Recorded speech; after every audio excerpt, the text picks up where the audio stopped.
ایران میں بڑھتی ہوئی کشیدگی اور مظاہروں کے حوالے سے انسانی حقوق کی تنظیم نے نئی رپورٹ جاری کر دی ہے۔ ایران میں انسانی حقوق کی نگرانی کرنے والی تنظیم HRANA کے مطابق ملک بھر میں جاری حالیہ پرتشدد مظاہروں میں اب تک مجموعی طور پر 490 مظاہرین اور 48 سیکیورٹی اہلکار جان کی بازی ہار چکے ہیں۔ غیر ملکی میڈیا کے مطابق گزشتہ 2 ہفتوں سے جاری ان احتجاجی لہروں کے دوران ایرانی حکام نے 10,600 سے زائد افراد کو گرفتار بھی کیا ہے۔ جہاں ایک طرف انسانی حقوق کی تنظیمیں ہلاکتوں کے یہ اعداد و شمار جاری کر رہی ہیں، وہیں ایرانی وزیر خارجہ نے ایک ویڈیو شیئر کی جس میں بتایا گیا کہ مظاہرین جدید آتشی اسلحہ استعمال کر رہے ہیں۔ یاد رہے کہ تاحال ایرانی حکومت کی جانب سے ہلاکتوں کا باضابطہ سرکاری اعداد و شمار جاری نہیں کیے گئے۔ ایران نے امریکہ اور اسرائیل کے خلاف جاری مزاحمتی تحریک میں شہید ہونے والے افراد کی یاد میں ملک بھر میں 3 روزہ سوگ کا اعلان کیا ہے۔ ایرانی صدر مسعود پزشکیان نے سرکاری میڈیا کو انٹرویو دیتے ہوئے ملک بھر میں جاری حالیہ فسادات اور بدامنی کی براہ راست ذمہ داری امریکہ اور اسرائیل کو قرار دیا ہے۔ ان کا کہنا ہے کہ یہ طاقتیں تخریب کاروں کو ہدایات دے رہی ہیں اور ملک کو کمزور کرنے کی کوشش کر رہی ہیں۔ دوسری جانب لندن میں ایرانی سفارت خانے سے مظاہرین کی جانب سے جھنڈا اتارنے کے واقعات پر ایران نے سخت احتجاج کرتے ہوئے تہران میں تعینات برطانوی سفیر کو طلب کر لیا اور واقعے کی شدید مذمت کی۔ اسرائیلی میڈیا اور امریکی ذرائع کی رپورٹ کے مطابق امریکہ ایران میں جاری حالیہ مظاہروں کے حوالے سے انتہائی سخت اقدامات پر غور کر رہا ہے۔ اسرائیلی میڈیا نے دعویٰ کیا کہ امریکی صدر ڈونلڈ ٹرمپ نے ایران میں جاری حکومت مخالف مظاہروں کی فعال مدد کرنے کا اصولی فیصلہ کر لیا ہے۔ امریکی ٹی وی کی رپورٹ کے مطابق وائٹ ہاؤس میں صدر کو مختلف فوجی آپشنز پر بریفنگ دی گئی ہے، جس میں ایرانی سیکیورٹی فورسز کو نشانہ بنانے کی تجویز بھی شامل ہے۔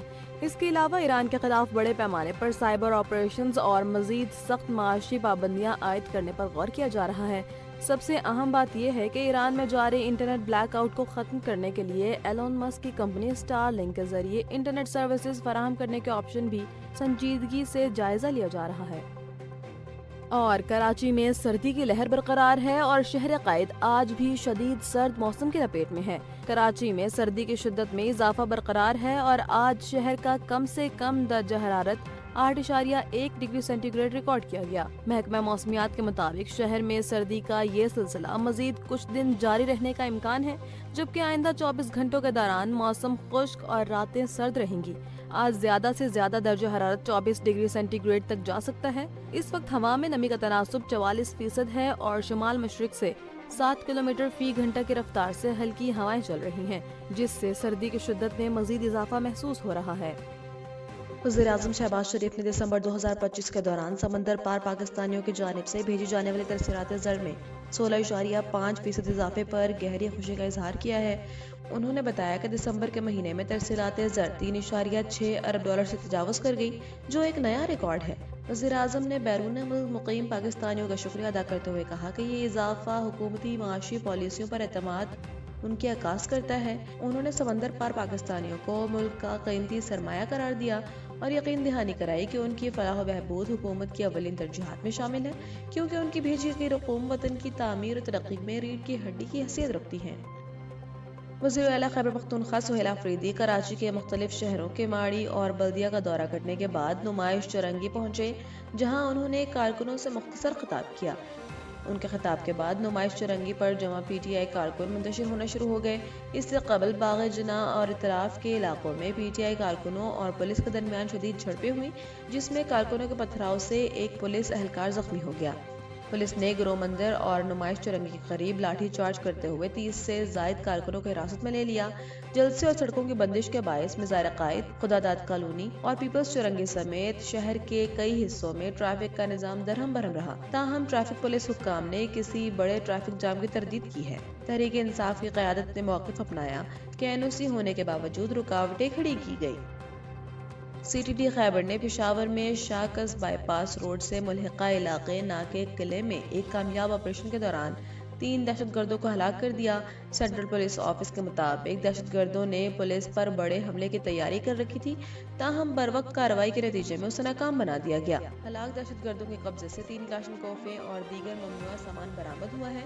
IG خیبر پختونخوا ذوالفقار حمید اور ایڈیشنل IG CTD نے نوجوانوں کو اس بہادری کو سراہتے ہوئے انہیں شاباش دی۔ IGP کا کہنا تھا کہ عوام کی جان و مال کے تحفظ کے لیے دہشت گردوں کا مکمل خاتمہ ہماری اولین ترجیح ہے اور پولیس جوان عزم و ہمت کے ساتھ اس مشن پر کاربند ہیں۔ وفاقی وزیر عبدالعلیم خان نے گوجرانوالہ میں خطاب کرتے ہوئے کہا کہ پاکستان کے مسائل کا اصل حل نئے صوبوں کے قیام میں ہے اور اس مقصد کے لیے ملک گیر تحریک شروع کرنے کی ضرورت ہے۔ انہوں نے واضح کیا کہ جنوبی، شمالی اور سینٹرل پنجاب کو الگ صوبے بنانے کے حق میں ہے، تاہم وہ صوبوں کے تاریخی نام تبدیل کرنے کے حق میں نہیں ہے۔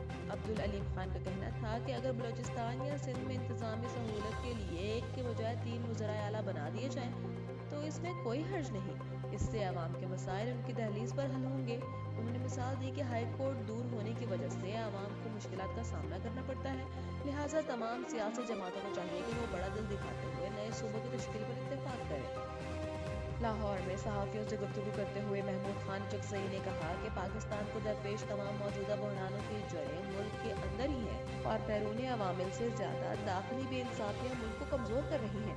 انہوں نے خبردار کیا کہ خطہ ایک خطرناک جنگ کی جانب بڑھ رہا ہے، لیکن افسوس کی بات یہ ہے کہ پارلیمنٹ میں اب تک اس حساس معاملے پر کوئی سنجیدہ بات نہیں کی گئی۔